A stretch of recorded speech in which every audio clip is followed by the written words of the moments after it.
Hello friends, நம்ம favourite சீரியலில் அடுத்து என்ன சுவாரஸ்யமாக நடக்குதுன்னு பார்க்குறீங்களா? நம்ம இலக்கையாக இருக்காங்களா அவங்க இருந்துக்கிட்டு இந்த தட்சணையும் சரி இந்த எஸ்எஸ்கேவும் சரி அவ்வளோன்னு நல்லவங்க கிடையாது. இவங்க ரெண்டு பேருமே ஃப்ராடு 420 எச்சக்கல நாயங்கன்னு எல்லாருக்குமே தெரியும். அதனால் இவங்க ஏதாச்சும் ஃப்ராடுத்தனம் பண்ணி தான் இப்போ ஹார்ட் அட்டாக் வந்துச்சுன்னு சொல்லி ஹாஸ்பிட்டலில் சேர்ந்துருப்பாங்க. அதனால் இவங்களுக்கு சரியான டோஸ் கொடுக்கணும் அப்படின்னு சொல்லிட்டு நம்ம இலக்கியாவும் கௌதமும் கடகடகடன்னு அங்கே போகிறாங்க. அங்கே போனதுக்கு அப்புறம் தான் தெரிய வருது, இதுங்க எல்லாம் கும்பலாக நின்றுங்கன்னு எப்படியோ நம்ம தப்பிச்சிட்டோம். இப்போ ஹார்ட் அட்டாக் வந்துச்சுன்னு சொல்லிட்டு இங்கே படுத்ததுனால கொஞ்சம் நிம்மதியாக இருக்கேன். அந்த ஜெயிலில் என்னை போட்டு என்ன பாடுபடுத்துறாங்க. இந்த தக்காளி வெங்காயத்தை போட்டு எண்ணெயில் வதக்குவாங்களா அந்த மாதிரி என்னை போட்டு வதக்குறானுங்க. என்ன பிராவடி கொடுக்குறானுங்கடா. எப்பா சாமி, இப்போ தான் நிம்மதியாக இருக்குது. பெரும் மூச்சை விட முடியுது. எனக்கு இப்போ லெக் பீஸ் வச்சு பெரிய நல்ல சூடான பிரியாணி சாப்பிடணும் போல இருக்குது அப்படின்னு சொல்ல அதுக்கு என்னங்க வாங்கிட்டு வந்துடுவோம் அப்படின்னு சொல்லிட்டு ஏதோ ஒரு சவுண்டு.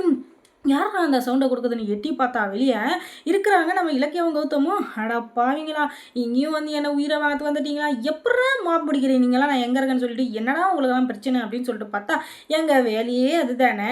நாங்கள் ஒளிஞ்சு இருக்கிறப்ப நீ எப்போ பார்த்தாலும் எங்களை எப்படி டார்ச்சர் கொடுத்த, அதனால் நீ டார்ச்சர் பண்ணதுக்கெல்லாம் சேர்த்து வச்சு நாங்கள் கொடுக்க வேணாம். அதனால தான் இப்போ நாங்கள் உங்களை தேடி வந்திருக்கோம். ஏன்டா எங்ககிட்ட எப்படியெல்லாம் நாடகமாண்ணா இப்போ ஹார்ட் அட்டாக் வந்துச்சுன்னு சொல்லிட்டு இப்போ இங்கே பத்துங்கிற. ஆனால் உனக்கு ஹார்ட் அட்டாக் உள்ள ஒரு மண்ணாங்கட்டியும் இல்லை. இதை நிரூபிக்கிறதுக்கு எங்களுக்கு ஒரு நிமிஷம் கூட ஆகாது. ஆனால் நாங்கள் பண்ண மாட்டோம். ஏன் தெரியுமா, உனக்கும் எங்களுக்கும் அப்புறம் வித்தியாசம் எல்லாம் போயிடும். அதனால் நாங்கள் போலீஸையே கையோடு கூப்பிட்டு வந்துட்டோம். நாங்கள் ஏன் உன்னை வீடியோ எடுத்து அதை கொண்டு போய் போலீஸ்கிட்ட கொடுத்து எதுக்கு இதெல்லாம், அதனால தான் கையோடு எடுத்துகிட்டு வந்துட்டோம் அப்படின்னு சொல்லிட்டு போலீஸை கூப்பிட்டு வந்துட்டோம் அப்படின்னு சொல்லிட்டு இவங்க இருந்துக்கிட்டு போலீஸ்கிட்ட அந்த இவனை தேசவை படிச்சிடுறாங்க.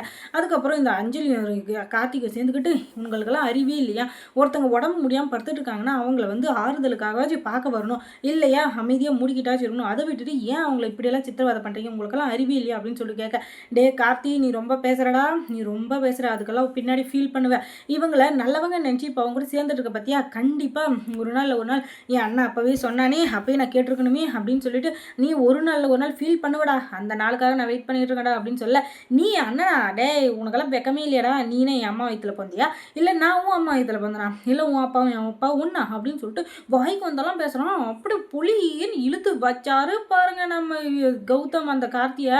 அப்படியே காது கொயின்னு பார்த்துக்கோங்களேன். என்னடா பேச்சு பேசுகிற நீ, நானும் நீயும் ஒரு தாய் புள்ள இல்லைனாலும் நம்ம ரெண்டு பேரும் ஒரு தாய் புள்ள மாதிரி தான்டா வளர்ந்தோம்.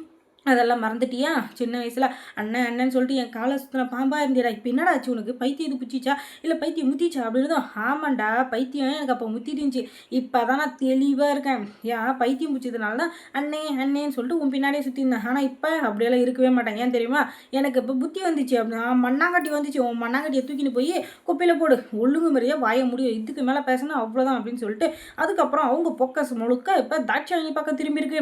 என்ன தாட்சாயினி என்னமே சவுண்டுலாம் நின்றுக்கிற, எப்போத்தாலும் அப்படியே இந்த ரயில் தண்டவாளத்தில் போகிறப்ப கட கட கட கட கட கட கட கட கட கட கடன்னு ஒரு சவுண்டு வருமே, அந்த மாதிரி பேசினப்ப இப்போ நானும் அப்படியே சைலண்ட்டாக பஞ்சரான வண்டி மாதிரி நின்றுக்கிறேன். என்ன ஆச்சுமா அப்படின்னு சொல்ல, டேய் உங்களுக்கெல்லாம் எவ்வளோ திமிரு இருந்தால் இப்படி பண்ணியிருப்பீங்க. இப்போ தான் என் புருஷன் ஜெயிலேருந்து வெளியே வந்திருக்காரு, எப்படியோ இந்த ரெஸ்ட் எடுக்கலாம், அந்த சாக்கில் நாங்கள் ஒரு மாதம் வீட்டில் வச்சுருக்கலாம், அப்புறம் பெயில் வாங்கி அப்படியே நிரந்தரமாக வீட்டில் வச்சுக்கலாம், கேஸ் அப்போ மட்டும் போயிட்டு வந்தாலும் நாங்கள் பிளான் பண்ணி நாங்கள் ஒரு இதாக போட்டால் நீ அதை கெடுக்கிற விதமாக இப்போ அதை கெடுத்து போலீஸ்காரங்களை கூப்பிட்டு மறுபடியும் ஜெயிலுக்கு அமிச்சேஷனும் உனக்கு எவ்வளோ திமிரு இருக்கணும். நாங்கள் என்னடா பாவம் பண்ணோம், உனக்கெல்லாம் மனசாட்சி இல்லைடா, ஏன்டா எங்களை இப்படி உசுறு வாங்குற, நாங்களே எதுவும் உழைப்புக்காக தேடி இந்த இடத்துல சந்தோஷமாக வாழ்ந்துட்டுருக்கோம். எங்கள் சந்தோஷம் எல்லாமே இந்த பிஸ்னஸ் தான். அந்த பிஸ்னஸையும் எங்களை நிம்மதியாக பண்ண விட மாட்டேங்கிற, நாங்கள் பொழைக்கலான்னாலும் எங்களை பொழைக்க விட மாட்டேங்கிறேன், என்னடா உனக்கு பிரச்சனை அப்படின்னதும், இப்போ தெரியுதா, ஒருத்தங்க நிம்மதியாக ஏதோ ஒரு வேலையை செய்கிறப்ப அவங்கள நுழைக்கினே இருந்தால் எப்படி இருக்குன்னு சொல்லிட்டு இந்த எறும்புங்க லைனாக போயினுக்குங்களாம். அதுங்க போகிறது பிடிக்காத ஒரு சில கட்டி எறும்புங்க என்ன பண்ணுங்கன்னா, அந்த காட்டு எறும்புங்க என்ன பண்ணுவாங்கன்னா அந்த எறும்பு குலைச்சி விட்ருங்களாம். அந்த எறும்பு எத்தனை வாட்டி தான் அந்த நேர்வழியை பிடிச்சி போகும் பொறுமையாக, ஒரு முறை அதுக்கும் கோவம் கடிச்சா எப்படி இருக்கும்னு தெரியணும்ல, அதுக்காக தான் இது.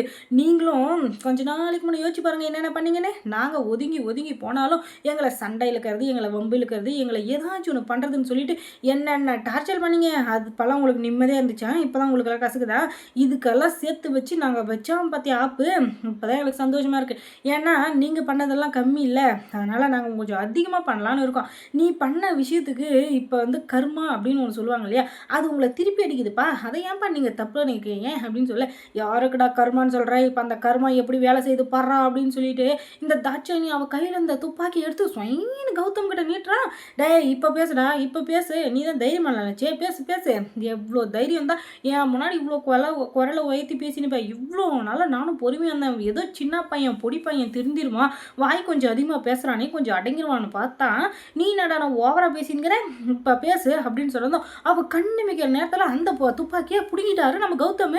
அதுக்கப்புறம் என்ன, ஓஹோ என்னவே சுட பார்க்குறியா, நீ எல்லாம் துப்பாக்கி பிடிக்கிறதுல இப்போ தான் ஸ்கூலு, ஆனான்னா காலேஜெலாம் முடிச்சிட்டேன், அந்த கோர்ஸவே முடிச்சிட்டேன்னு வச்சுக்கோயேன், அந்த அளவுக்கு நான் துப்பாக்கியெல்லாம் பார்த்துருக்கேன், என்கிட்ட கொண்டு வந்து இந்த பொம்மை துப்பாக்கி காட்டுறேன் அப்படின்னு சொல்ல, டேய் அது பொம்மை துப்பாக்கி இல்லைடா நிஜ துப்பாக்கின்னு இருந்தோம், நிஜ துப்பாக்கிக்கும் பொம்மை துப்பாக்கி எனக்கு தெரியாதா, நான் உன்னை சொன்னேன் உனக்கெல்லாம் இது பொம்மை துப்பாக்கி மாதிரி, ஆனால் எனக்கு இதெல்லாம் கத்தி மாதிரி போட்டான்னு வச்சுக்கோ, இந்த இடத்துல உனக்கு உயிர் போயிடும், அதனால் ஒழுங்கு மாதிரியே வாயை முடி நில்லு, வயசான காலத்தில் நல்லா சாப்பிட்டோமா தூங்கினோமா நல்லா காசி ராமேஸ்வரன் போனோமா அப்படின்னு சொல்லிட்டு கம்முனுக்கணும், அதை விட்டுட்டு எங்களை வந்து நோண்டுறது எங்களை குழக்கிறது அந்த மாதிரி சொல்லிட்டு எதான இனிமேல் பண்ணியிருந்தேன்னு வச்சுக்கோங்க, ஒரே போட்டுன்னு வச்சுக்கோ, பட்டுன்னு போட்டால் பொட்டுன்னு போயிடுவேன், அதுக்கப்புறம் உன்னை தூக்கி போகிறது கூட ஆள்க்க மாட்டாங்க, ஏன்னா உன் புருஷனும் இப்போ ஜெயிலில் இருக்கான், அதுக்கப்புறம் நீ அனாதை போனமா தான் செத்து ரோட்டில் கிடக்கணும் அப்படின்னு சொல்லிட்டு அவளுக்கு பஞ்சு டைலாக்கை விட்டுட்டு இதுக்கு மேலே வய மூடிட்டு இருக்கிறதும் உனக்கு நல்லது, எங்கள் பிரச்சனைக்கு வந்த உன்னை அவ்வளோதான் அப்படின்னு சொல்லிட்டு அவங்க பாட்டுக்கு கிளம்பிடுறாங்க.